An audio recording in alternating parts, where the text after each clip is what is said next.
Welcome to this episode of the Heartbeat for Hire podcast. I feature Olympians, CEOs, disruptors, authors, professional athletes, and the best of the best, where they share their stories of resilience with my lens on leadership and culture. Let's get started. Greetings and welcome to this episode of the Heartbeat for Hire podcast. I am delighted to bring our guest to you today. 3 things you are going to learn from this episode. Number 1, how to lead in the most dangerous of circumstances. Number 2, how to better rely on your instincts. And number 3, how to build unshakable trust in high pressure environments. Please welcome to the show my friend Ric Prado. Ric is a 24-year, highly decorated veteran of the CIA's Black Ops Division. He was the co-founder of the Osama bin Laden Task Force and later Chief of Operations for the CIA's Counterterrorist Center. He's an author of the best-selling book Black Ops: The Life of a CIA Shadow Warrior. And Ric understands resilience, high-stakes leadership, and how to be incredibly decisive when it matters most. Ric, welcome to the show. It's great to be here. Thank you. Thanks for Uh, having me. this is such a treat, such a pleasure. I'm so honored that you came on the show. So I start every episode the same, and I always ask our guests to share a little more of their story. So could you kindly do that? Well, I mean, in a nutshell, I'm Cuban born. I was there just before the revolution. Lived under communism for about 3 years. Saw what it did to my family. Saw the violence that war brings to your front door. Literally, I was like 8 years old when I saw my first firefight from a window. I had an idyllic life because I had a horse, I had a BB gun at 6, so life was good. But Castro came in, immediately changed things. Indoctrination began, confiscation of my dad's property within 6 months. Mm. Um, being brainwashed that if you heard anything negative from your family about the revolution, you had to turn them in. So it's quite a drastic change from my idyllic living Right. to then. It got a little worse because my father and mother decided they needed to leave the United States. And when they did, they They could, needed to leave Cuba. yeah, I'm sorry, leave Yeah. for the United States. Yeah. Leaving for the United States, they could not get out. They could not get an exit permit. That we all had visas. So I came out through a program called Peter Pan that the Catholic Church put together to bring out the children of those individuals that couldn't. And I think they took out something like 14,000 kids throughout the program. That landed me in a Catholic orphanage in Pueblo, Colorado. And that was definitely a very quick way to grow up because you could imagine nobody likes being in an orphanage.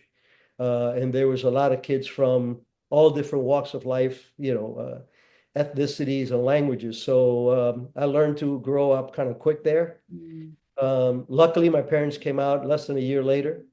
We were reunited.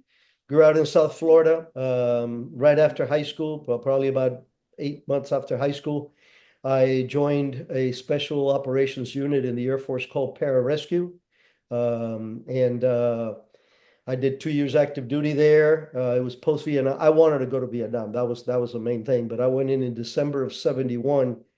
So by the time I got my beret, 15 months later, the war was pretty much over. So I stayed in for 2 years active.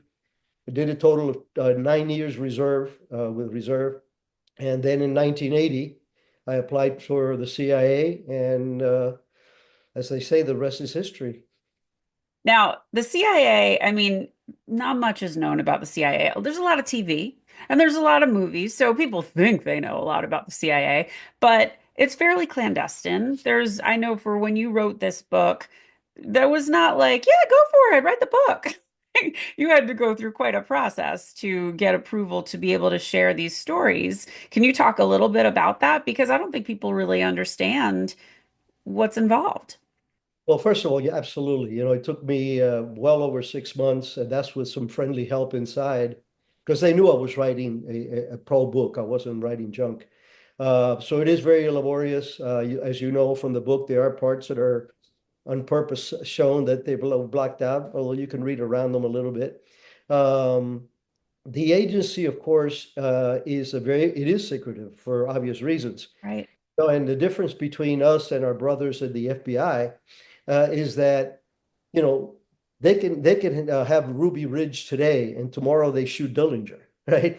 So in our case, we could recruit Putin's secretary today, and we can't tell anybody. That's right. So, but that does have a nice side effect in the personal level, is that it really brings us closest together because we can't tell our secrets to anybody except the person to the right and the left of you.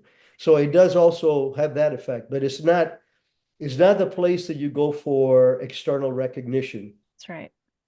Yeah, so can we talk a little bit? I like where we're going with this when you're talking about you had each other, and trust plays a huge factor in this. And I imagine in the CIA, I mean, you're working with people that don't trust you.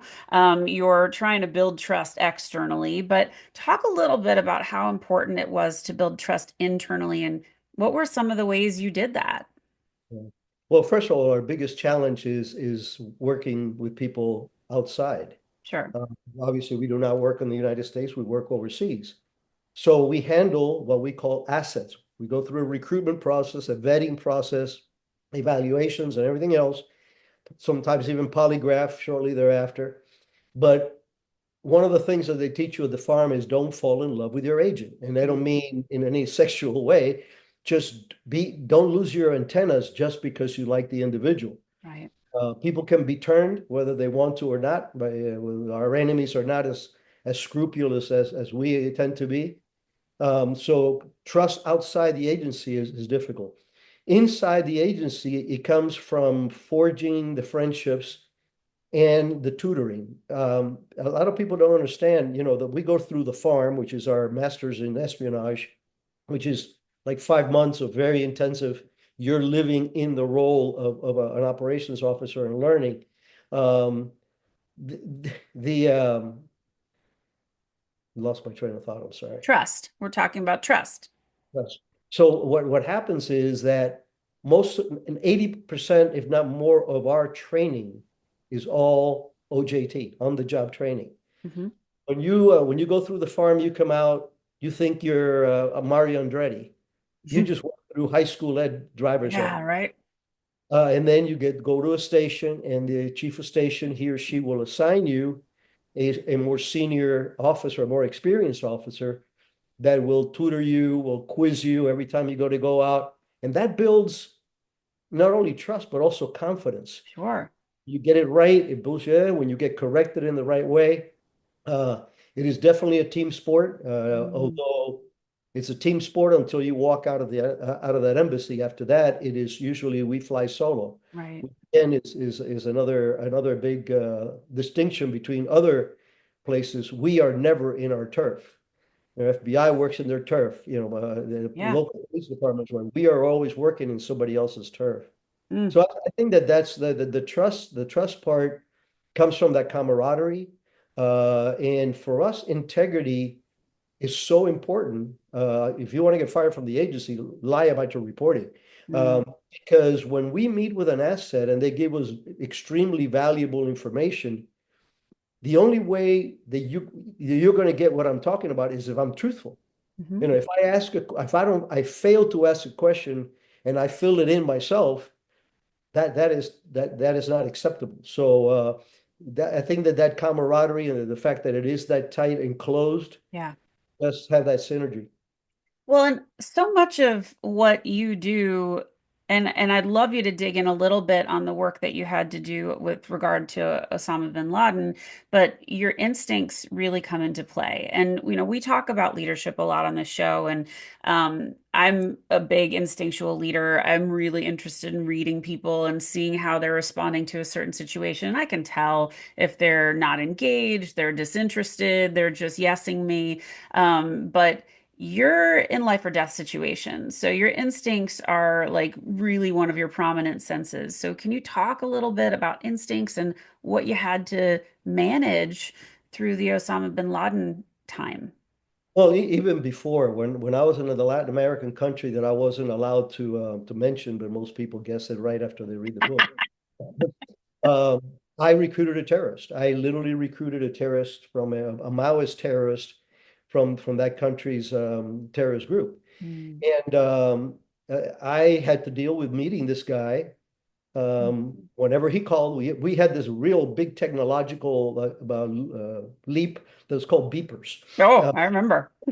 they were it for us because now we didn't have to be marking Yeah. chalk and all this stuff on lampposts. Now we could Uh-huh. actually message. But and every time he send me a message, or if we had a prearranged meeting, I would have to really um, focus. I had to prepare not only for my actual meeting, but what route I would take for surveillance detection, making sure I'm not being surveilled while I'm going to go meet this individual. And then most importantly, after I meet with this individual, doing that in reverse to make sure I don't bring anything home, because Right. normally we do things at night and you don't go back to the embassy.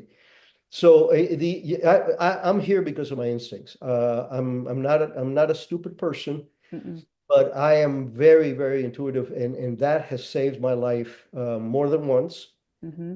Um, Being focused is part of it, but the Bin Laden task force was a one of these things that came out of nowhere for me. I had just come back from Seoul, Korea. I had just gotten my GS-15, which in our jargon is colonel rank, Mm-hmm. and I had a branch. I was the branch chief for the Palestinian branch, PLO branch, which was exciting. Mm-hmm. But about a month into it, I got called in, and my boss says, "Your name has been elevated for opening up a special task force. It's going to be a virtual station, a real station, but outside of the building, and they want you to be the deputy chief of station." So, wow, I thought that's great. I said, "Who are we after?" He goes, "Osama bin Laden."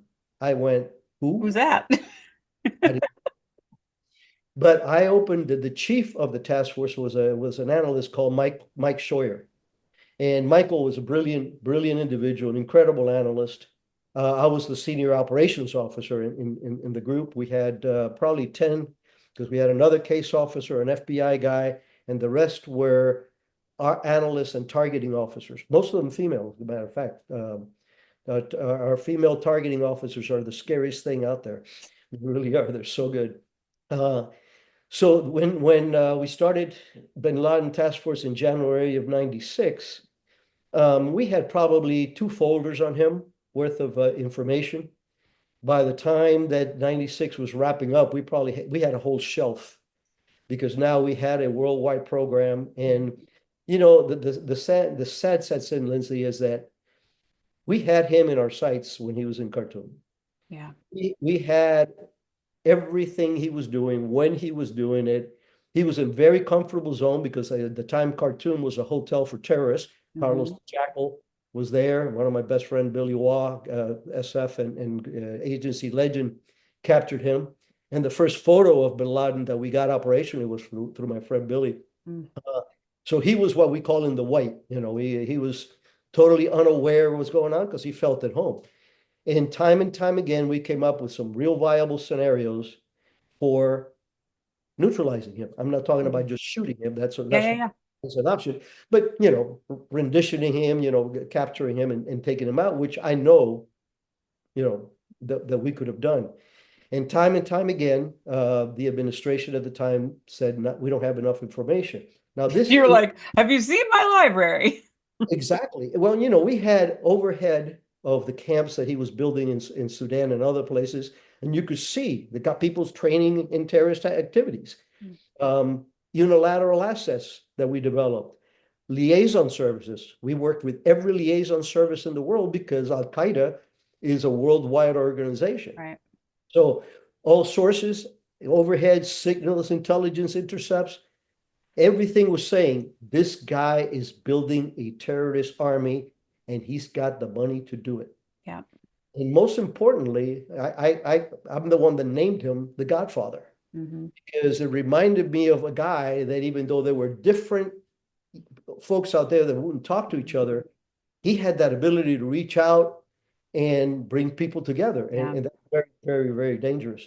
So how did you deal with that, Rick? I mean, I've seen this in business all the time where you know in your bones that what you're suggesting is absolutely the right thing to do. Yet the powers that be are like, "Mm, we don't really see it that way." So I mean, unfortunately, we know what happened with Osama bin Laden and what he was able to do, but how did you cope with that? Well, it's not easy. It's not easy, and especially when the events actually occurred. I had left the Bin Laden task force after a couple of years, and when the bombing of our twin embassies in Africa happened, um, that's when it really rose to the level of attention. And Yeah. unfortunately, Mike Scheuer really took it personal, and he got in a huge confrontation with our director, told him Mhm. that the blood of these people are in your hands. Yeah. Well, that wasn't exactly fair because he was not the one turning him down.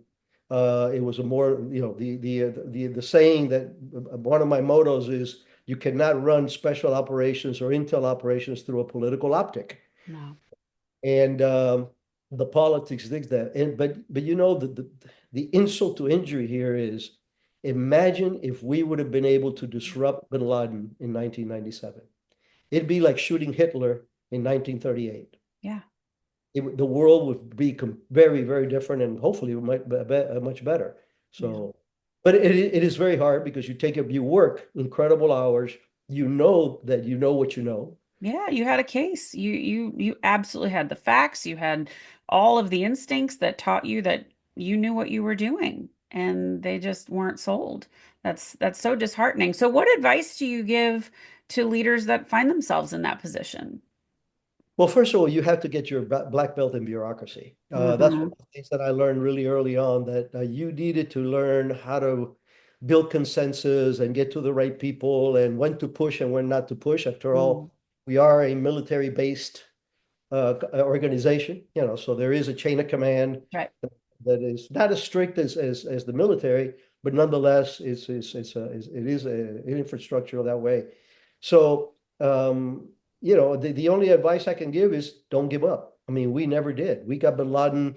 By the way, we got the same unit that Michael and I started in 1996 is the unit that finally was able to geolocate him in Pakistan and us bringing in the SEALs to shoot him in the face, as we say in the business. Mm. And that's a distinction that the agency has from every other organization out there, federal organization.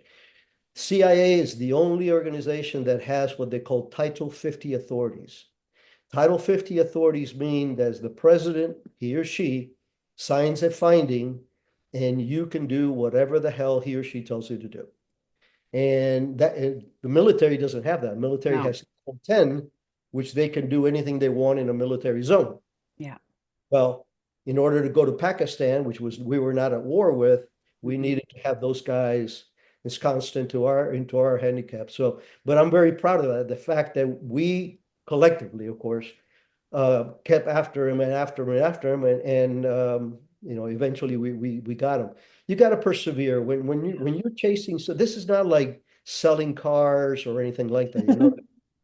It's a very complicated business, and like we said earlier, once politics gets in, it always throws a monkey wrench on things if they're not really trusting you with it. So. Yeah, I have to imagine that now it's the most difficult that we've had in a political landscape, in terms of just disagreeing for the sake of disagreeing and blame and misinformation. It's just at an all-time high.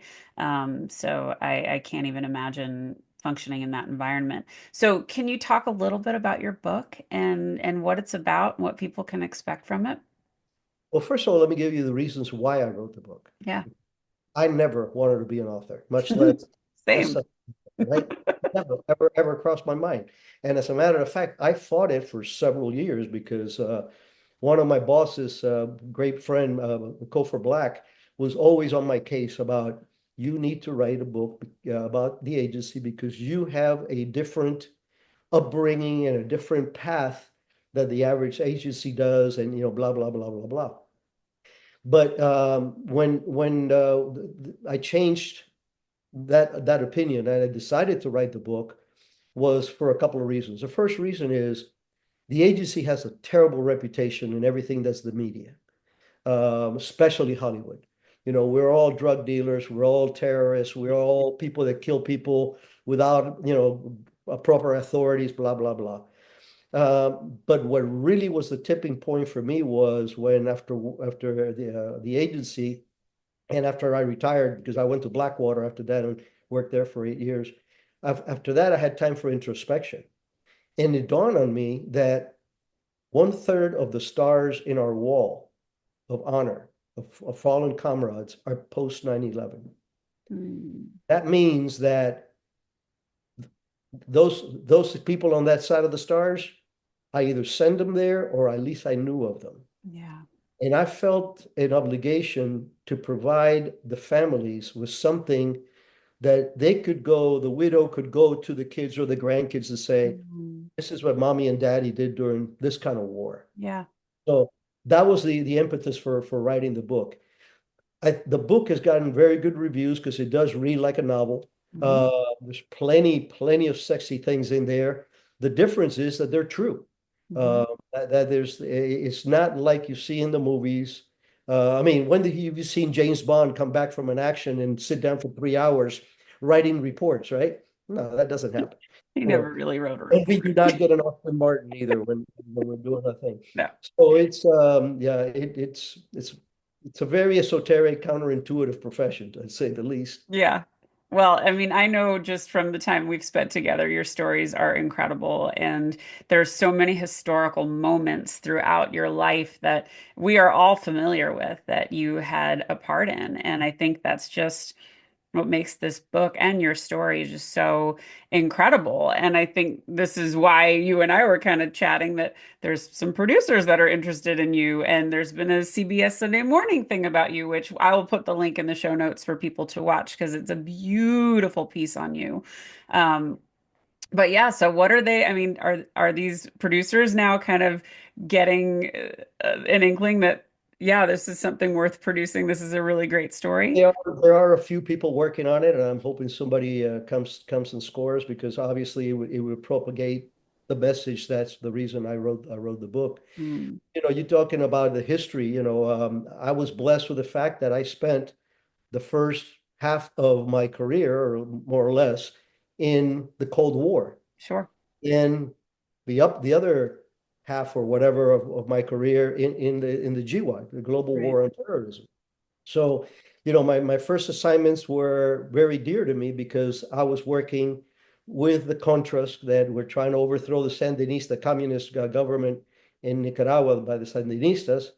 And in 81, Reagan decided to declare war on communism on our turf and elsewhere. And here I am as a 30-year-old man. When you're that age, you're bulletproof, or at least you think you are, right? Of course. And I'm living in the jungle with the Contras. We had 10 camps. I was the only American person to set foot in those camps for the first 14 months of the program. Then we got a couple of Green Beret guys retired that came to help me. But it was the best job I ever had. When people say, well, wait a minute, you slept in a jungle hammock for 3 years. How can that be the best job that you ever had? There's two big reasons. The first one, now I'm 30 years old and I am helping fight, and in some cases leading fight Mhm. against the very same monster that destroyed my family and my first Right. country. And that was very important.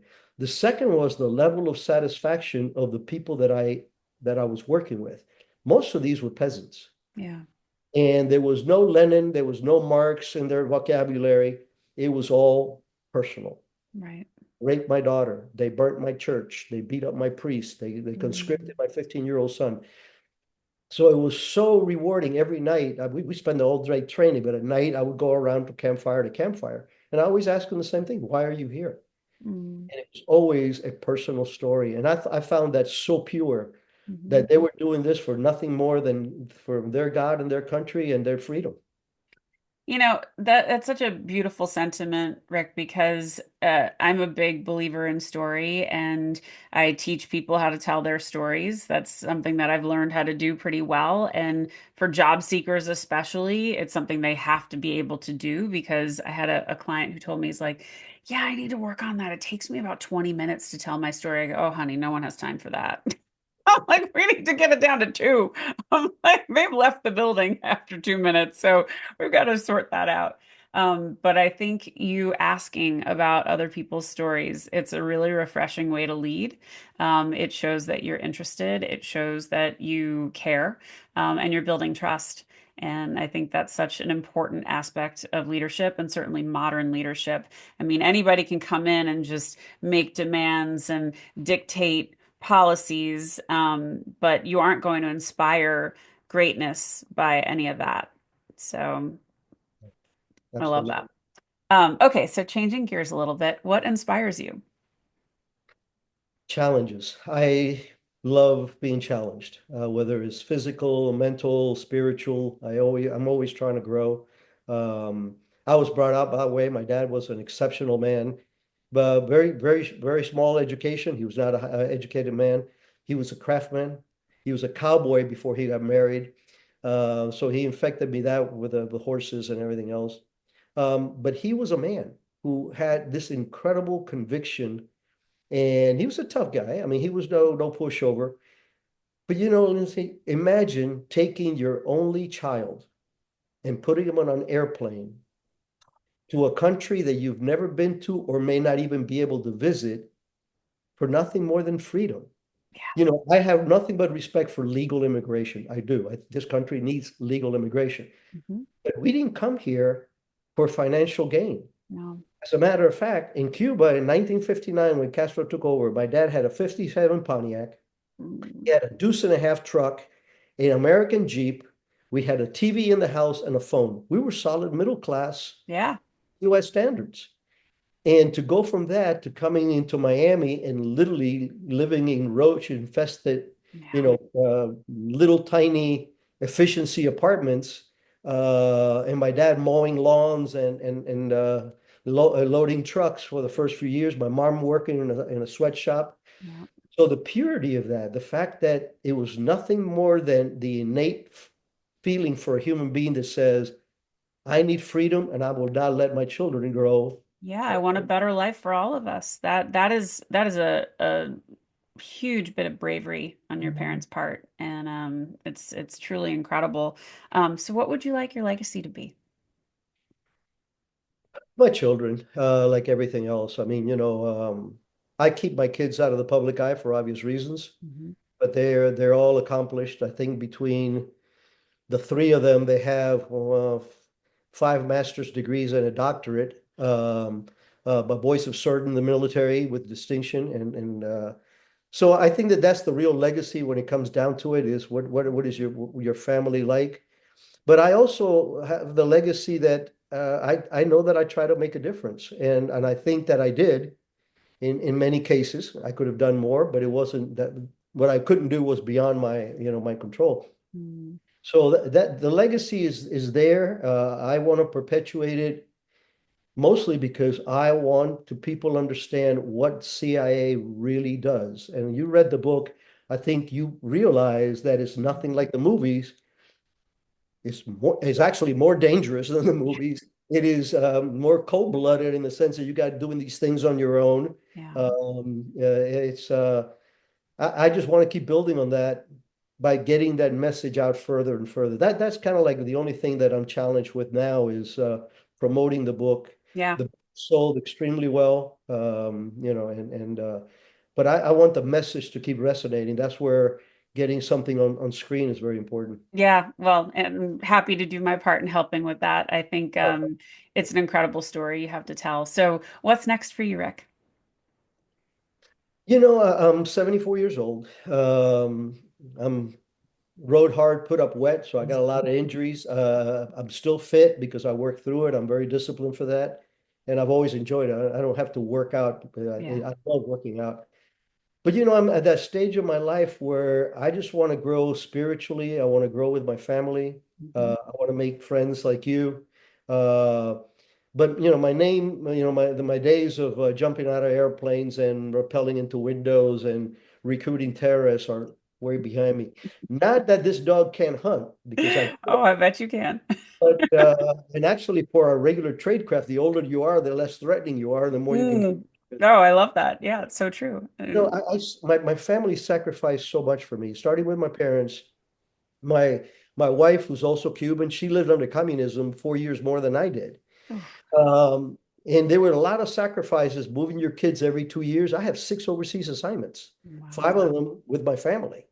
And every 2 years, moving your children to another school, to another country, to another continent. The late hours. My wife knows more about me now that she read the book, but she knew that I worked at CIA, and she knew I was and the fact that I was carrying 2 guns and body armor sometimes that was a clue, right? So now it's Well, time for me to spoil them. I got 2 great grandkids. One is 22, the other one's 2, and amazing. we're hoping for the third one to give us a girl. So I just want to dedicate that. I want to spend time with my family, and at the same time read a lot, pray a lot, and get to know people that are positive and that can influence me, encourage me. I love it. And you just became a member of the Outlier Project, and we are beside ourselves happy about that. Very How can proud. people find you? I have a website, a humble website, www.ricprado, RICPRADO.com. There has a short version of my bio, Mhm. some pretty cool photographs. The book's got some good photographs. The publishers did a very good job of helping me pick the right episodes there.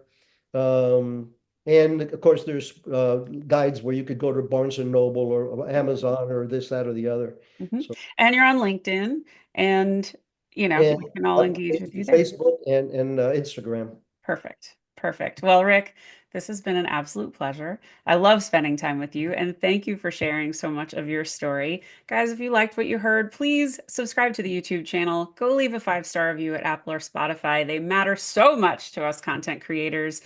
I hope you enjoyed this episode. Rick, you are a pleasure and a total gentleman, and it has just been a joy having you on the show. So thank you. Thank you. And This is one of the most exhilarating interviews I've had because it's very different. well, You come to me, it can get rote after a while. oh, I I've know. done way over 100 some, but, Same. but this is such a complete angle. You actually made me think. Oh, good. That's the best compliment. Thank you so much. Everyone, I hope you enjoyed this episode. Go out, lead with heart, and have a great day. Are you ready to elevate your leadership style and create an exceptional workplace that stands out from the crowd? I'm here to introduce you to a game-changing resource that will transform the way you lead and shape your company culture. It's time to embrace the power of top-down culture. This practical guide empowers your leadership for lasting success, helping you create a workplace where everyone thrives. Get top-down culture today, and let's reshape the future of leadership together. Thanks for listening to this episode of Heartbeat for Hire. I hope you enjoyed what you heard. If you did, please subscribe to my YouTube channel or consider leaving a 5-star review and a great rating at Spotify or Apple. Thank you so much for your support. Have a great day.